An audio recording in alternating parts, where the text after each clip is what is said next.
What's up, Mid-Michigan? Thank you so much for joining me at the Digital Desk. I'm your digital news anchor, Kyle Macon. And today is Tuesday, and lucky for me, I only have one more day left, and then I'm off for my brother's wedding. Hopefully, a lot of you guys at home or at work right now have a short week, and I'm hoping for you guys get out a little bit early today, maybe. But of course, we're at the Digital Desk. We're going to take a look at some of the big stories coming out of Mid-Michigan. Now I have three kind of harder news stories, but two of them have some great endings. So let's get right into it and take a look at some of the big stories coming out of Michigan.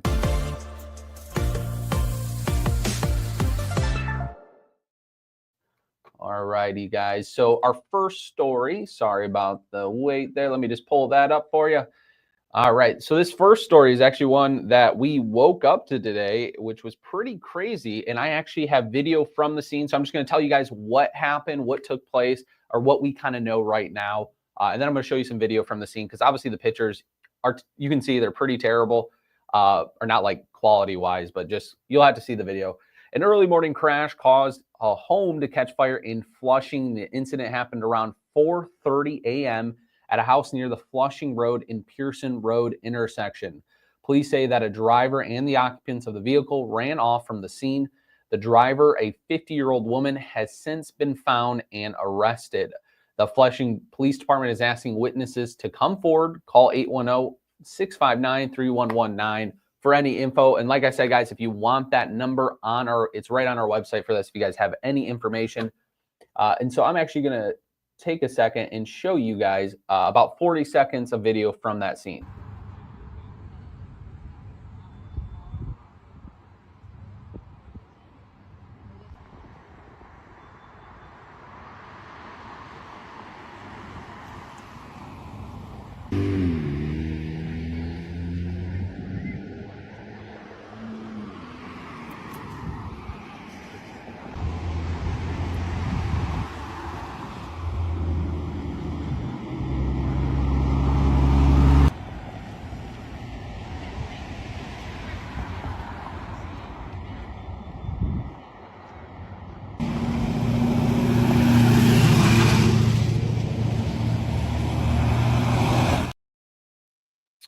So yeah, as you guys can see, that damage is pretty bad from that car. Like I said, if you guys could hear me, I didn't know. I think my mic might have been muted. But we don't know much information. We don't know if anyone was living in that house. It kind of looks like a duplex type situation. Obviously, that's just speculation for me. But who knows? We'll wait to hear. We'll hear if it has anything to do with drugs and alcohol as a factor. We don't know yet, but we'll let you guys know as soon as we know. And like I said, it's about 11:40 right now. So I'm sure by the time we hit our 6 o'clock show, we'll probably have more information on this. And I mean, hopefully we can maybe even get a video from a street camera or something to see what led up to it. Because I mean, obviously I'm going to show you the pictures. It just looks odd, like just how it's just kind of like on the side instead of went through the garage, or maybe, I don't know if they brought it out of the car out of the garage, if it was, went through the garage door. We don't know yet. So we'll pretty much wait and see what we find out, and we'll keep you guys posted. And like I said, guys, I have two stories that are, obviously not the greatest, but have great endings. And this is a really good one. So trooper saves a 4-year-old boy who stopped breathing after he was found face down in the water. A 4-year-old boy almost drowned Saturday, but he was revived by state police. Responding to an address on the East 88th Street to reports of a 4-year-old boy not breathing after being found face down in the water. So now I really want to give a shout out to this person, which is Michigan State Police Trooper Casey Dieter. So, hey, if you guys know that gentleman, please, or well, I guess Casey could be a girl as well. But hey, if you know the person, please give him a shout out for us and give him all the love you can. Maybe buy them a beer or something if you see him at, around town, or buy him a meal. Something like that. But immediately started trying to revive him with CPR until the child eventually began to cough and spit up water. The boy was taken to the hospital where he's expected to make a full recovery. And yeah, just excellent life-saving measures, as the MSP 6 district said on their Twitter or X page. But yeah, like I said, guys, Casey Dieter, the MSP trooper, Casey Dieter, shout out to you. You are a hero. Thank you so much for what you did. And yeah, thank God that it all worked out. A lot of people don't know this, and I actually didn't know that Genesee County is one of the lowest in the nation. and is one of the lowest in our state. So according to the organization Men's Health First, the average male life expectancy is 73.9 years in Genesee County.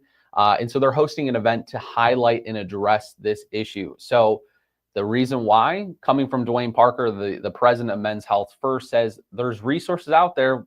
As I know myself, I haven't been to a doctor in about 2.5 years, which is not great. Just getting into work and stuff, have been too busy, but men are just not using the resources. So obviously that kind of backs up. And so national statistics show that 90% of women have a personal physician and only 66% of men do. And here's the reason why you should care. Because men are dying from 9 out of the top 10 causes of death, like cancer, heart disease, and more.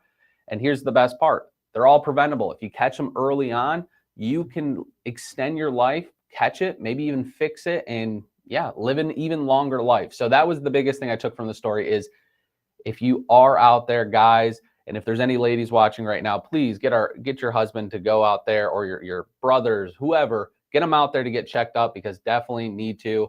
I know from doing this interview, I got to get a checkup. So definitely get your guys' checkup, because like I said, men, we're just dying from stuff that can be preventable if we catch it early on. So like I said, there's this free event on July 29th from 9 a.m. to 11 a.m. in the Flint Institute of Arts, where they're going to have a bunch of professors and doctors who are going to, it's a free event where all they're going to do is just talking about the importance of checking up those causes of death. Like I said, cancer, heart disease, and what you can do to pretty much prevent that and live a longer life. So if you guys have any men in your life, which I'm sure you obviously do, please give them a heads up about this event and get them out there, or at the very least, get them to get a checkup, because obviously you want them to live a long, happy life. So anyway, like I said, guys, we will figure out more about that car crash that burnt down that house. We are definitely interested in finding out more. But yeah, we'll keep you guys posted. And yeah, I hope you guys have a good one. Hopefully it looks like it's supposed to be pretty nice today, 73 and sunny. Can't complain. So maybe if you guys have some yard work, get out there and get it done before. Looks like Thursday, we're kind of expecting some rain and high heat. So today, if you got some yard work, today is the day to do it. So anyway, I'll see you guys when I see you. Take care.